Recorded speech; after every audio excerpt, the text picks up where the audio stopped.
As far as disclosures, this is actually the one that should have been in yesterday's. The only update is that we're now, 4 hours away from Legoland, so that there's palpable excitement that I left in my hotel room with my 6-year-old.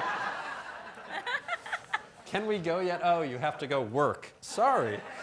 So anyway, but yeah, so what I wanted to do relatively quickly, as Amy had said, I'll give you more of a broad view of dissemination, implementation, research, and opportunities at NIH.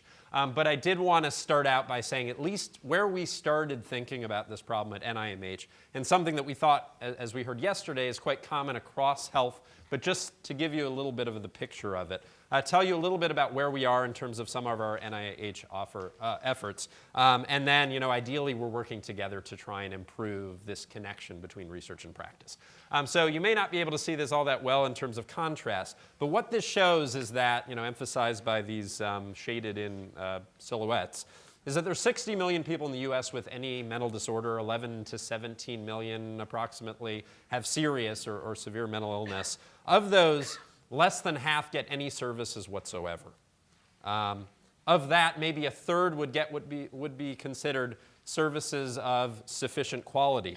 Most of the action is at this bottom part of saying, of those who receive care, how many of them within trials are fully benefiting? In most cases, only say a third are fully benefiting from our existing treatments, even in trials. That's another third are sort of partially benefiting. And even in the best available care, there are a third who really don't benefit at all. The challenge is that so much of our effort historically has been on that smallest slice, that even if you got everyone who's receiving acceptable care to get good care and to benefit from it, you're already missing 85% of the people's needs, at least in the country. And so what we recognize is that the implementation problem, really at least at the population health level, overwhelms the other impact that we might be able to achieve through some of our other kinds of research. And so we see this as a tremendous opportunity to really drive huge improvements in population health. And that's why we're very excited about the abilities of you and others to try and advance knowledge in this field, because it shouldn't be the case that you only have a 15% chance of getting quality care. It shouldn't be the case that you have less than 50% chance of receiving any services. And so this is really our mandate. How far have we come? Well, in 2001, when I got to NIH, there was tremendous variability in terms, a lot of people speaking past each other in terms of what this challenge of dissemination implementation was all about. There was very little awareness that these were actually research questions. The prevailing thing was, don't they just read my papers? Don't they just do what I've said? Why isn't the world changing the way I would like them to change?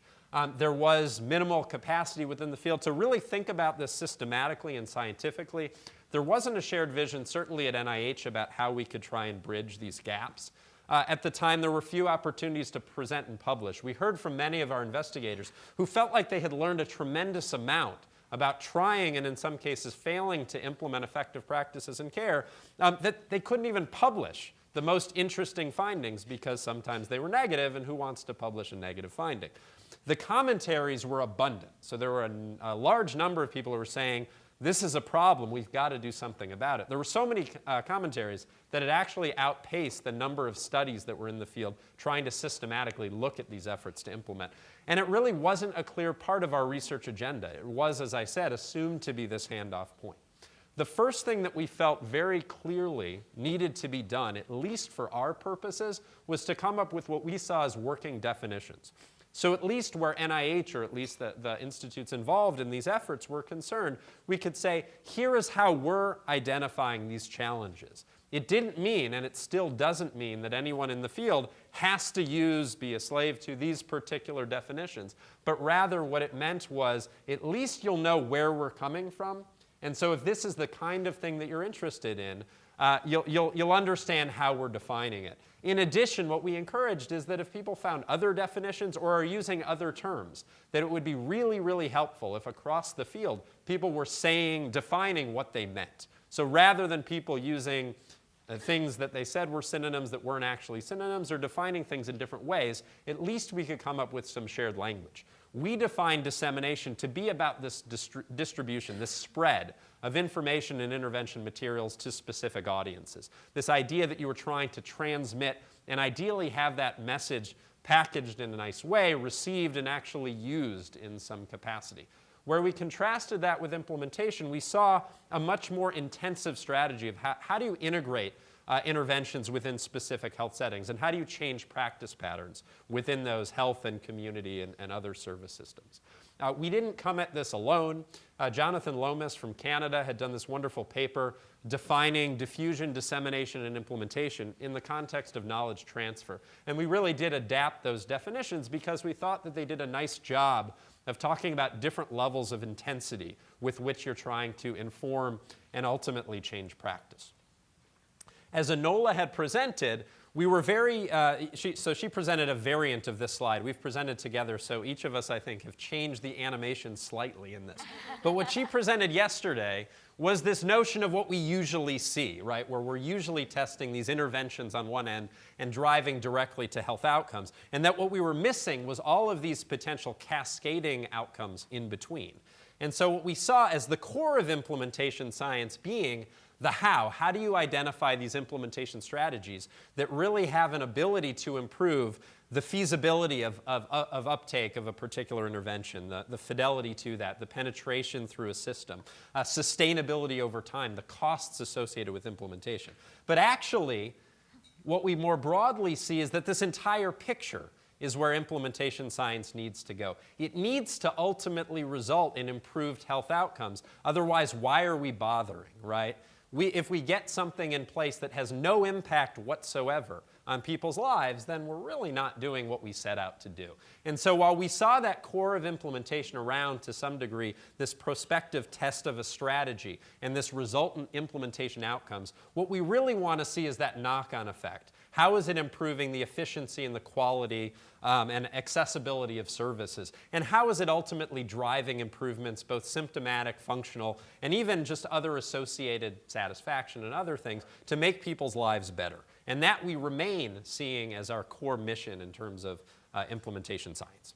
So we set out, first starting with an NIMH, a mental health centered program announcement, to then work with other institutes within the agency around a broader program announcement. So the first time around, we had 8 other NIH institutes, which was more than we expected, who all said, you know what, this makes sense to us. Our investigators are struggling, whether it's cardiovascular or cancer or substance abuse, et cetera. We're all struggling with this same problem of the limited uptake of things that we've seen again and again through RCTs, through meta-analyses as being effective, but are not getting out there.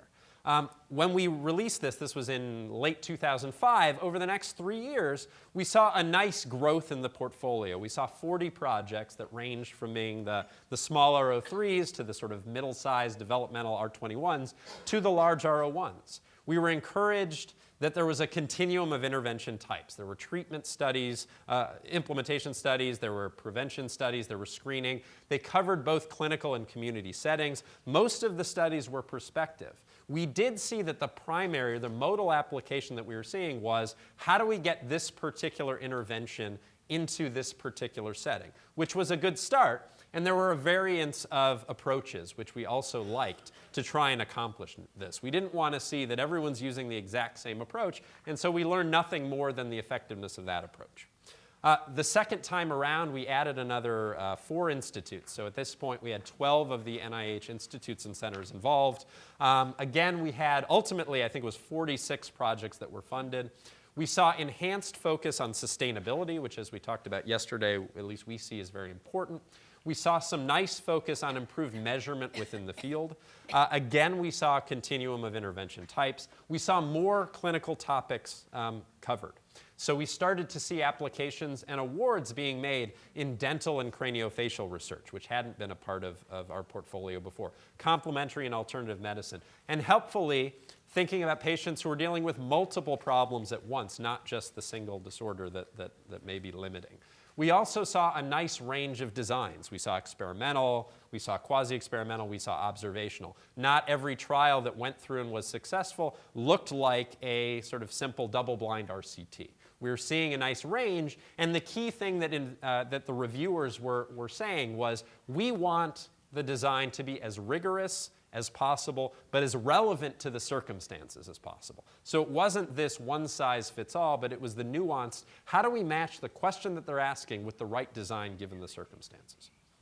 So what we saw out of these sort of 86, I think, at this point, grants, were a lot of studies that were looking at the effectiveness of different approaches to implementation. Quality improvement approaches, as Greg had talked about yesterday, trying to change the organization structure, climate, culture. We saw a number of ones, and still see that today, that are focusing on the best way to try and train providers and provide supervision for ongoing sort of quality assessment and improvement.